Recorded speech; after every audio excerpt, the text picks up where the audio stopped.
ये प्रॉब्लम है कि मेरे हस्बैंड 9 साल से बिल्कुल बिस्तरे पे हैं, कुछ कोई कमाने वाला मेरे घर में नहीं है। क्योंकि मैडम के पैसे निकले हैं, उनके हस्बैंड बहुत ज़्यादा बीमार रहते हैं। और लड़के की वीडियो भी है जहाँ से हमारा ATM चेंज हुआ था। जब भी उनके पास में हम लोग जाते हैं तो उनका एक ही कहना है कि वेरिफिकेशन चल रही है, वेरिफिकेशन चल रही है, वेरिफिकेशन चल रही है। काफी लोगों के साथ होता रह रहा है, साइबर क्राइम दिन पर दिन बढ़ता जा रहा है। फ्री में उन्होंने मेरी FIR लेने के लिए ही मना कर दिया। FIR उसके बाद ही उनके अकाउंट से 25-25 की 3 ट्रांजेक्शन हो गई।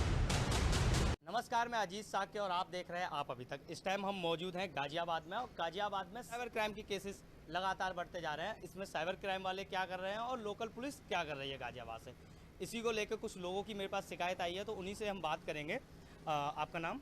मेरा नाम शेखर कुमार है। शेखर जी, साइबर क्राइम को लेकर क्या क्या समस्या, मतलब आप बता रहे हो कुछ समस्याएं थी, क्या क्या हुआ था आपके पास, पूरा बताएंगे? जी, दरअसल मेरे पास में अभी कुछ दिनों पहले मेरे सर के नाम से फ़ोन आया था, जो कि 30 मई को आया था। और उन्होंने मेरे से बोला कि भाई ऐसे ऐसे मेरे को पैसों की ज़रूरत पड़ रही है और मेरे अकाउंट से ट्रांजैक्शन नहीं हो रही है। मैंने कहा ठीक है, तो कहने लगे आपके फ़ोन पे मैं आपको ऐसे ऐसे पैसे भेज रहा हूँ और मेरे को आप कैश दे देना। इतना बोल कर उन्होंने पता नहीं क्या, मतलब जो फ़ोन आया था उसने ये बोला था कि मैं पैसे भेज रहा हूँ हाँ आपको, फिर क्या हुआ? एक लिंक आया कि आप इसे कंफर्म कर लो कि आपके पास में पैसे पहुंच रहे हैं। अच्छा। अब उसके बाद में पता पड़ा आंटी जी के ही नंबर से जो है बात करवाई थी मैंने कि आप आंटी जी से बात कीजिए, मेरे पास में फ़ोन पे नहीं चल पाता है। अब उसके बाद ही उनके अकाउंट से 25-25 की 3 ट्रांजैक्शन हो गई। तो आपके मतलब फ़ोन पे ही आप यूज़ नहीं करते थे, इसलिए आपने उनकी हेल्प, सर की हेल्प करने के लिए आंटी जी का नंबर दिया। तो आंटी जी अभी, अच्छा, आपको आपका नंबर दिया। मैं यहाँ पे शॉप पे रोज आती हूँ इनके पास मिलने के लिए। जैसे ही मैं इनके पास आकर खड़ी हुई तो ऐसे ही ये कहते हैं कि मेरे एक योगेश सर हैं, उनकी कॉल आती है, मेरे सामने ही आती है, और वो कहते हैं कि मेरी मम्मी बहुत ज़्यादा बीमार है, इस तरीके से 25,000 रुपये मैं आपके अकाउंट में भेज रहा हूँ और आप निकाल कर हमारे घर पे भेज देना। अच्छा। तो इन्होंने मुझसे पूछा, आंटी आप पे फ़ोन चलाते हो? मैंने कहा नहीं, मैं नहीं चलाती, मेरी फ्रेंड चलाती है। तो मैंने अपनी फ्रेंड का नंबर इनको पे फ़ोन पर उन्हें दे दिया। तो इन्होंने मेरी उनसे बात कराई, मैंने उन्हें नंबर दे दिया। तो उन्होंने मुझसे बोला कि आप ना उनका हमें डायरेक्ट नंबर दे दो जिनके पैसे जाने हैं। तो ऐसे ही हमने, आप यूज़ नहीं करते थे तो आपने किसी और का नंबर दे दिया? अपनी फ्रेंड का नंबर। अच्छा, उनसे उनका डायरेक्ट बात हुई? डायरेक्ट नंबर दे दिया। अच्छा, फिर? तो जैसे ही हमने उनको नंबर दिया, उन्होंने उनसे बात की। तो बात करने के बाद उन्होंने ऐसे ऐसे उनको घुमाया कि आपके मोबाइल पे देखो 25,000 का लिंक आ गया है। अच्छा। तो उन्होंने बोला कि हाँ लिंक आ गया। तो वो 25,000 रुपये का लिंक शो कर रहा था, लेकिन वो मैडम इतना नहीं समझ पाई कि वो 25,000 लेने का था या देने का था। अच्छा, उनको ये समझ में नहीं आया? उनको समझ में नहीं आया। जैसे उन्होंने 25,000 का लिंक जो है वो देने के लिए, अपना लेने के लिए भेजा हुआ था, तो उन्हें मालूम नहीं था। तो जैसे ही उन्होंने कॉल करा, उन्होंने उन्हें बताया कि, तो वो बार बार काटने की भी कोशिश कर रही थी कॉल हमसे बात करने के लिए, क्योंकि इधर से हम भी कॉल कर रहे थे बार बार, लेकिन उन्हें फ़ोन काटने ही नहीं दिया। अच्छा, फ़ोन काटने नहीं दिया? नहीं, उन्हें फ़ोन काटने नहीं दिया, और उन्हें मना करते रहे कि नहीं ये काम हो जाएगा, आपके पैसे अकाउंट में आ गए हैं। फिर उन्होंने ये बताया कि ये पैसे आपके वॉलेट में आए हैं। तो उन्होंने कहा कि मैं तो वॉलेट चलाती नहीं हूँ, तो मैं वॉलेट का पैसा भाई उन्हें कैसे निकाल के दूंगी जिनको देना है। तो उन्होंने कहा ठीक है, मैं आपको बता रहा हूँ, आप ऐसे ऐसे करते जाओ और ऐसे ऐसे आपके अकाउंट में आ जाएंगे। तो जैसे ही उन्होंने हाथ लगाया तो 25,000 के 3 लिंक अचानक ही 3 बार 25,000 उनके पास चले गए, टोटल 75,000 रुपये चला गया। 75,000 रुपये टोटल चला गया। चला। अच्छा, फिर आगे आपने कार्रवाई करी, पुलिस केस या फिर FIR करवाना या फिर आना, आपने ऐसा कुछ किया? जी, मैंने उसी रात को साइबर सेल में गया था। हमारे घंटाघर कोतवाली के अंदर साइबर सेल का ऑफिस है, और जब मैं वहाँ पर गया तो रात्रि में उन्होंने मेरी FIR लेने के लिए ही मना कर दिया। FIR लेने के लिए मना कर दिया? रात्रि को कौन से थाने में गए थे आप? घंटाघर कोतवाली। अच्छा, घंटाघर कोतवाली थाने में। वहाँ पर साइबर सेल का ऑफिस है ऊपर, नीचे गया था तो सिविल लाइन वालों ने मना कर दिया, कहने कि यहाँ पे नहीं होगा, आप साइबर सेल में कंप्लेंट कीजिए। साइबर सेल का कहना ये था कि रात्रि को यहाँ पे कंप्लेंट नहीं ली जाती है। तो उसके बाद हम मॉर्निंग टाइम पे गए, तो हमने मॉर्निंग में दी, तो उन्होंने मेरे को FIR की कॉपी वगैरह देने के लिए मना कर दिया कि FIR की कॉपी यहाँ पे नहीं मिलती है। क्या कहा था FIR की कॉपी मांगने पे? उन्होंने कहा कि तुम पागल हो गए, यहाँ पे FIR की कॉपी मिलती है, ये नीचे वालों का काम है, सिविल पुलिस का काम है, यहाँ साइबर सेल का काम होता है। साइबर सेल का काम ये नहीं होता? कि साइबर सेल का काम ये नहीं होता, और 15 दिन से पहले यहाँ पे आके झाँक मत जाना। अच्छा। ये उन्होंने हमारे से बोला था। फिर उसके बाद में हमें किसी से ज्ञात हुआ कि आप SSP ऑफिस में जाइए, जब आपकी FIR हो सकती है, वरना फिर ये लोग FIR नहीं लेंगे। फिर उसके बाद हम 1 तारीख को FIR की कॉपी लेने के लिए हम वहाँ पे गए SSP ऑफिस में। तो हमने जब बताया तो SSP साहब ने वहाँ पे हमारी FIR तो उनकी तुरंत रजिस्टर्ड करवाई, जिसके हमारे केस के आयो बने अमित कुमार खाई जी, जो हमारे यहाँ के कोतवाल हैं, SHO सर। अब जब भी उनके पास में हम लोग जाते हैं तो उनका एक ही कहना है कि वेरिफिकेशन चल रही है, वेरिफिकेशन चल रही है, वेरिफिकेशन चल रही है, पर उन्होंने अभी तक कोई वेरिफिकेशन नहीं करी है। क्योंकि जब साइबर सेल से बात होती है तो उनका कहना ये है कि भाई वेरिफिकेशन हमारे यहाँ से उनके पास जा चुकी है, और उन्होंने किसे वेरिफिकेशन दे रखी है हमें नहीं पता। मतलब प्रशासन डील दे रहा है? प्रशासन ढीला है? प्रशासन ढीला है, क्योंकि जब भी हम SSP के पास में जाते हैं, उनसे अपने कप्तान साहब को समस्या बताते हैं, तो वो कहते हैं कि नहीं आपका काम हो जाएगा, आपका काम हो जाएगा, आप टेंशन ना लें, आप टेंशन ना लें। और फिर जब वहाँ से हटते हैं तो तुरंत ही SHO साहब का एक ही चीज़ रहता है, वो रुबाब में आके खड़े हो जाते हैं SHO साहब और बोलते हैं कि काम हो जाएगा, आपसे कह देना आप जाओ। मतलब इनका कहना ये है कि SHO साहब रुबाब तो दिखा रहे हैं लेकिन काम नहीं कर रहे, तो SHO साहब थोड़ा काम करिए, प्रशासन थोड़ा टाइट करिए। ये मिडिल क्लास फैमिली है, थोड़ा कमाती है और वो भी ऐसे साइबर क्राइम वाले लोग पैसे इनके निकाल लेते हैं, धोखे से इनके ले लेते हैं, इनको कितनी तकलीफ होती है आप समझ सकते हैं। और ऐसे एक लोग नहीं है, हमारे साथ काफ़ी लोग हैं और ये भी भैया हैं। अब आपके साथ पूरी समस्या है, आप बताएंगे क्या क्या हुआ था? आज भी हमारे साथ ये हुआ था, हम ATM कार्ड में ATM से पैसे निकालने गए थे। थोड़ा तेज। ATM से पैसे निकालने गए थे तो ATM ज़्यादा मुझे चलाना नहीं आता, ये भाई मेरे साथ था। तो हम दोनों ATM में पैसे निकालते हैं, तो जब हम बाहर आए थे एक लड़का आता है वहाँ पे, 2 लड़के आते हैं, वो बात करते हैं, क्या कहते हैं क्या नहीं कहते। जब बाहर आए तो वो हमारे हाथ से ATM कार्ड चेंज कर देते हैं मशीन में से। हमें जब तक पता नहीं लग पाता क्योंकि ATM कार्ड हमारा सेम होता है, जो उनके पास रहता वो भी वही है, क्योंकि हमारे ATM कार्ड पे नाम नहीं होता, क्यों हम उस टाइम इतना ध्यान नहीं दे पाते घर में। हाँ, घर में कोई प्रॉब्लम रहती है उस चक्कर में हम जल्दी चले जाते हैं वहाँ से। तो बाद में हमने जब देखा हमारे पैसे निकलने, हमने जब तक भी ये नहीं हुआ हमारा ATM कार्ड चेंज हो गया। जब हम बैंक वगैरह गए, जब वहाँ पे पता लगा आपका ATM कार्ड चेंज हो गया, हम साइबर सेल में गए थे, वहाँ हमने अपनी एप्लीकेशन भी लिखवाई, पर उन्होंने रिटर्न में हमें कुछ नहीं दिया। SHO साहब ने क्या कहा जब FIR की?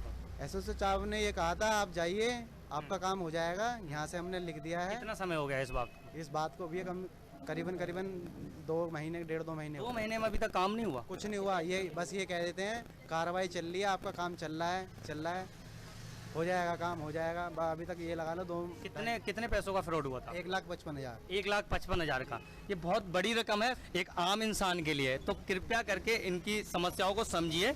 और भी हैं लोग, ऐसे एक लोग नहीं है, काफ़ी लोगों के साथ ये साइबर क्राइम होता रहता है, काफ़ी लोगों के साथ फ्रॉड होता रहता है। हाँ भैया, हमारे पास ये भी है और लड़के की वीडियो भी है। अच्छा। जहाँ से हमारा ATM चेंज हुआ था। अच्छा। जब भी उसके बाद भी कुछ नहीं हो रहा, उसके बाद भी कार्रवाई नहीं की जाती? जी नहीं, बस जाते हैं आज ही चल रही है, पुलिस चौकी से ही फ़ोन आता, कहते हैं आज ही आपकी FIR हो गई है। काम चल रहा है, पर कुछ भी हमें अभी तक कोई भी रिटर्न में कुछ नहीं मिला। मतलब आपको संतुष्टि नहीं हुई है? कुछ नहीं, जो हमारी कोई एप्लीकेशन हो या हम पे किसी चीज़ की अपनी कॉपी हो, कुछ नहीं है। बस जो हमने दिया है उन्हें, सिर्फ उसी की कॉपी हमारे पास। उसी की कॉपी है, उनकी तरफ से कोई कुछ नहीं दिया गया? हमारे पास कुछ नहीं मिला अभी तक, कुछ नहीं मिला। 2.5 महीना होने जा रहा है। अच्छा, कुछ लोग और हैं, ये एक लोगों की वारदात नहीं है, काफ़ी लोगों के साथ होता रहता है। साइबर क्राइम दिन पर दिन बढ़ता जा रहा है, इसके लिए सख्त से सख्त कदम उठाने चाहिए। हमारे साथ ये हैं, आपके साथ पूरा मामला क्या हुआ था बताएं? मेरे पास कॉल आई थी, एक ऑर्डर करा था मैंने, तो उनकी पेमेंट हुई नहीं थी। तो वो कह रहे थे कि पेमेंट नहीं हुई है, और पेमेंट हो चुकी थी। उन्होंने ऑर्डर, फिर उन्होंने कार्ड नंबर वगैरह डलवाया कि ऐसे डालो, पूरा ये सब प्रोसेस करा दिया। फिर उन्होंने 2 बार में क्रेडिट कर लिया, एक तो 50,000 कुछ करके, फिर एक बार 8 करके 8,000 कुछ। टोटल कितना हुआ था? 60,000 हुआ है, मतलब 60,000 आपके साथ फ्रॉड हुआ है टोटल। तो इसके लिए कंप्लेंट की आपने? कौन से थाने में कंप्लेंट की थी? कोतवाल है जो घंटा करके पास। उन्होंने क्या कहा? साइबर क्राइम में उन्होंने बस FIR करके दे दी है। आगे कोई कार्रवाई नहीं कहा? आगे कोई कार्रवाई नहीं हुई। तो कह रहे कॉल मत करना आप हमारे पास, ना हम मैसेज करेंगे, मैसेज करना, बस आगे काम चल रहा है आपका प्रोसेस। कितना समय हो गया इसको?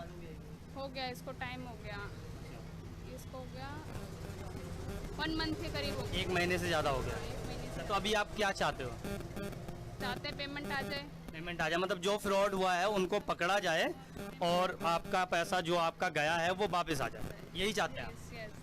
आप क्या चाहते हैं, मतलब क्या करना चाहिए? देखिए, हमें तो ज़्यादा कुछ करना नहीं है, हमें सिर्फ और सिर्फ अपना पैसा चाहिए। और जो भी व्यक्ति है, जो भी इस तरीके का फ्रॉड कर रहा है, उसे सख्त से सख्त सज़ा मिलनी चाहिए, ताकि वो आगे किसी और के साथ नहीं। योगी जी हेल्पलाइन नंबर है, उस पर कंप्लेंट की आपने? कॉल की? उसकी तो आप बात ही मत कीजिए। क्या हुआ ऐसा? मैंने वहाँ पे फ़ोन करा, 3-4 बार फ़ोन करा। पहले मैंने अपने नंबर से फ़ोन करा, तो उनसे बात हुई। जब भी मैंने उन्हें अपनी समस्या बताई, वो कहने का आप करना क्या चाहते हैं। मैंने कहा SHO साहब हमारा काम नहीं कर पा रहे हैं, इस चीज़ के लिए मैं आपके पास में कंप्लेंट कर रहा हूँ। फिर वो कहते हैं ठीक है, हम आपके पास में फ़ोन पे एक मैसेज आएगा कि हमारी तरफ से आपके कंप्लेंट रजिस्टर्ड हो गई है। फिर वो बोलते हैं हेलो हेलो, वो बोलते हैं, फिर मैं यहाँ से हेलो हेलो बोल रहा हूँ, वो अपने करते हुए फ़ोन वहाँ से कट हो जाता है, कुछ नहीं बोला। फिर उसके बाद मैंने दोबारा फ़ोन करा अगले दिन पे, नेक्स्ट डे, फिर मेरे फ़ोन से फ़ोन ही नहीं वहाँ पे उन लोगों ने उठाया। फिर तीसरी बार में मैंने अपने एक फ्रेंड के फ़ोन से फ़ोन करा, वो हमारे यहाँ पे एक डॉक्टर साहब हैं, उनके नंबर से मैंने फ़ोन करा। मैंने सर ऐसे बात है और मेरे को फ़ोन की ज़रूरत है। तो मैंने जैसे ही फ़ोन करा तो वो व्यक्ति मेरे से कहता है कि ठीक है सर, आपकी जो FIR रजिस्टर्ड हो जाएगी, आप टेंशन मत लीजिए, काम हो जाएगा। मैंने ठीक है सर, आपका फ़ोन जो रिकॉर्ड पे है। जब मैंने ये वाली बात बोली तो उन्होंने मेरी पूरी बात तो सुनी है। फिर उन्होंने भी बोला कि सर आपके पास में ऐसे कोड आएगा और आप देखिए आपके पास में आगे होएगा। कि आप हमारी चीज़ों से संतुष्ट हैं या नहीं है। सिर्फ और सिर्फ संतुष्ट है नहीं है, उस चीज़ का तो लिंक आया मेरे पास में, मैसेज आया, उसके अलावा कुछ नहीं आया। फिर आपने क्या डाला, संतुष्ट है? मैं असंतुष्ट हूँ। मैं तो असंतुष्ट है, प्रशासन काम नहीं कर रहा है। सर काम कर रहा होता तो मैं यहाँ पे आपके सामने थोड़ी बोलता। तो प्रशासन से आप क्या चाहते हैं? प्रशासन से मैं यही चाहता हूँ जो भी पीड़ित व्यक्ति है तो उन सभी के लिए आप कुछ कार्य कीजिए। देखिए हम लोग छात्र हैं, देखिए हम लोग यहाँ पे छात्र हैं और छात्रों को ये काम करना और पैसे इकट्ठा करना बहुत बड़ी अपने अंदर बात है, क्योंकि हम लोग अच्छा, आप छात्र हैं? जी मैं छात्र अच्छा, हूँ। छात्र हैं। आपके साथ कितने रकम का हुआ? 75,000 रुपये का। एक छात्र के साथ 75,000 की धांधली हुई है और प्रशासन बैठा हुआ है। ये प्रशासन ऐसी धांधली और प्रशासन कुछ नहीं कर रहा है। अच्छा हाँ, क्या बता रहे हैं? सर जो उनकी जब से शादी हुई उन्हें दौरे पड़ते हैं। अच्छा। वो खुद कमाती हैं और जब अपना घर चलाती हैं। ऐसी मैं भी हूँ, क्योंकि वो पैसे अगर उनको नहीं मिला तो वो पैसा मुझे भरना पड़ेगा, क्योंकि मैंने उन्हें कॉल किया था और मेरे हस्बैंड भी तो 9 साल। आपके ऊपर बात आ जाएगी। फिर मेरे ऊपर बात आ जाएगी अगर उन्हें पैसा नहीं मिलता तो।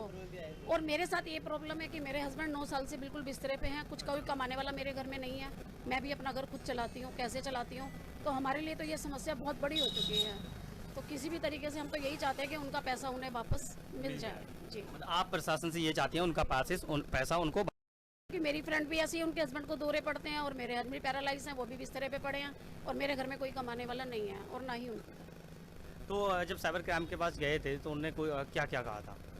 उन्होंने तो बस मेरे को एक ही चीज़ बोली थी। पहले तो वहाँ पे एक प्रभारी जी थे, चौधरी साहब, सुमित चौधरी जी, तो उनसे हमारी जब बात हुई थी तो उन्होंने मेरे से बोला ये मेवाती अकाउंट है, यहाँ तो पुलिस वाले जा ही नहीं सकते, वो तो लोग तो मार के डाल देते हैं, तो हमारी तो बस की है नहीं, आप लोग वो जाके देखना है तो आप लोग जाके देख लीजिए। मतलब साइबर क्राइम वाले डरते हैं? साइबर सेल वालों ने मेरे से ये वाली बात बोली थी। अच्छा। इसी बात को लेके मतलब साइबर क्राइम वाले, साइबर सेल वाले अपना काम कर रहे हैं लेकिन पुलिस उनका साथ नहीं दे रही है। हाँ, पुलिस उनका यही साथ बात नहीं दे है। रही, यही वो हमारे से बोल रहे हैं। उनका कहना ये है, उनका कहना ये है, कि क्योंकि हमारा काम सिर्फ और सिर्फ डिटेल आप लोगों को निकाल के देना है कि कहाँ से फ्रॉड हुआ है, किस एटीएम से निकाला है, किस अकाउंट में गया है और उसके बाद उन्होंने वहाँ से किसके पास में शेयर करा है। कहले हमारा काम इतना है और हम इस चीज़ की रिपोर्ट उन्हें दे सकते हैं या आधार कार्ड का नंबर निकालना है, कुछ भी चीज़ें हम ये काम कर सकते हैं। पर ये काम हम जब करेंगे जब हमें लिखित में आपके केस के आयोग के पास से कुछ आएगा, और केस का आयोग जब कुछ नहीं करेगा तो हम कुछ नहीं कर सकते। कुछ के साथ धांधली हुई है, फ्रॉड हुआ है, साइबर क्राइम की तरफ से इनके अकाउंट से पैसे चुरा लिए गए हैं। कुछ लोग मजबूर भी हैं क्योंकि थोड़ा कमाते हैं, और बहुत सारे मिडिल क्लास फैमिली है जो इतना पैसा जाता है तो उनको दुख होता है। तो कृपया करके प्रशासन से मैं यही अनुरोध करूंगा इनकी तरफ से कि सख्त से सख्त कार्रवाई की जाए और जल्द से जल्द इनका पैसा इनको दिलाया जाए। मैं अजीत साक, आप देख रहे थे आप अभी तक। चैनल को लाइक शेयर सब्सक्राइब जरूर करिए। धन्यवाद। देश और दुनिया की खबरों से अपडेट रहने के लिए आप अभी तक न्यूज़ चैनल को सब्सक्राइब करना ना भूलें और साथ ही हर न्यूज़ का नोटिफिकेशन पाने के लिए बेल आइकन को भी दबाएं।